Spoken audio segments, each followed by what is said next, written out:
What are some of your favorite things that you do or that you know of that you can do that are really cool outdoors in Wylie, Sachse, and Edmonton? Well, one that I was really excited about is the Wildlife Rescue and Educational Center. Now, let's be clear. We're not just talking about like puppies that we're rescuing here. No, it's a big cat sanctuary, and you can see tigers and lions, and it's just a very unique wildlife experience, especially if you don't want just parks and trails. My wife takes the kids most summers, and my kids are getting old enough that you would think they'd be like, "No, I'm good. I've been."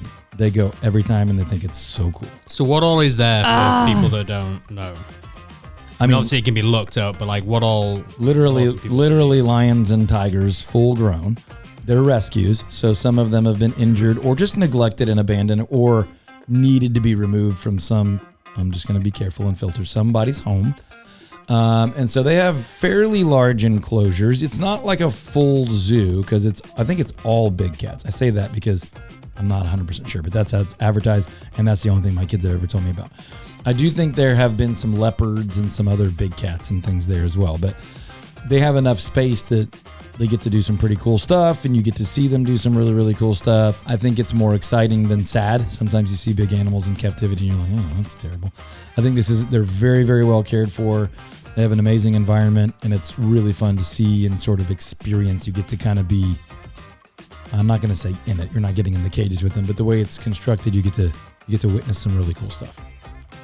What else? What are we thinking in the Wylie, Sachse, and Murphy area? I enjoy every year they do like a classic car show in Downtown Wylie, which they do a lot of stuff down there, but I've been to the classic car one a couple of times, and it's kind of cool. Yeah, they do a lot of really cool stuff. So I would just put all of Downtown Wylie on my cool outdoor deal.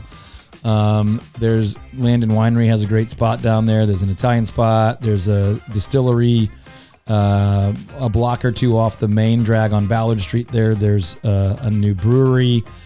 There's a couple of little patio spots, but they do a lot of festivals and holiday things where you can kind of walk the block. They do these pub crawls or wine crawls. They do a big Halloween deal. They do a big Christmas deal.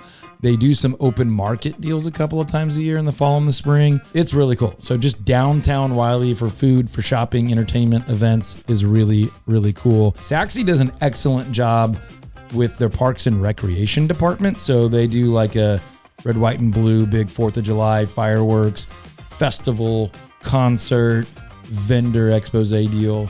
So that's pretty cool. There's really great like parks and trails all through all three. A couple that I would highlight is Founders Park is right over by kind of back behind Wylie High School.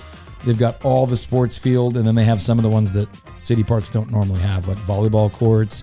They've got a great trail system there as well, but they have the soccer and baseball and football and things like that.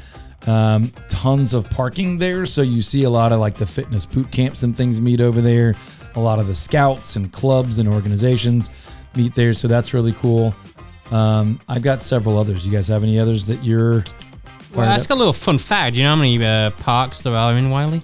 I do not know exactly how many parks there are in Wylie. Considering the size of Wylie, I think it's quite remarkable. I'm going to say a lot. 33. Yeah, that's a lot for the town, or whatever you want to call City of Wylie. It's also known as the city between the lakes. So it's located between Lake Levon and Lake Ray Hubbard. Yep. So like there's literally between the points of two lakes. Didn't know that. So there's a lot of like fishing and boating. 78 like splits the middle. No, I didn't know it was called the city between the lakes. And if you don't own a boat, you can rent one. They've got some marinas. We've rented on both marinas. So yeah, very cool. I think that the Murphy piece may be the most underrated. Certainly Wylie's the better known of the three. I gave you a couple of Sachse things I like. Sachse for a while was doing some really cool outdoor food truck stuff. Not currently doing it, but may do it again. And then Murphy's got a really cool park with an amphitheater and a trail system that connects to it. It's kind of back behind the PSA, like Plano Sports Authority, their Murphy location. Sports Association, sorry. And there's a pond and trails and a literal, like very cool in-ground stone-built amphitheater. They do a lot of like festivals, and I'm lacking for the word for the thing where you have like 50 or 100 vendors there. I keep saying festival, but a market? Yeah, a market, or it's not a farmer's market, but yeah, like a... Is it permanent? Nope. No. They'll throw them up on Okay, a it's a Saturday pop-up. morning, and they'll Yeah. be there for like 6 or 8 hours. They had something going on there a couple weeks They ago. They do it a lot, and then it bleeds over. Sometimes they do like city-run concerts in the amphitheater theater, and then Murphy does a very cool Christmas tree lighting. Anybody can go. It's obviously for residents, but you can go. They have like reindeer feeding, Christmas tree lighting, hot chocolate, snacks. It's really well done. They're fighting to continue to be a small town and really care for their residents. But then it's certainly grown on the north side where Murphy's got like massive retail growth and tons of new stuff. Anyway, that's a smattering of some of the fun outdoor stuff in the Wylie, Sachse, Murphy triangle corridor there.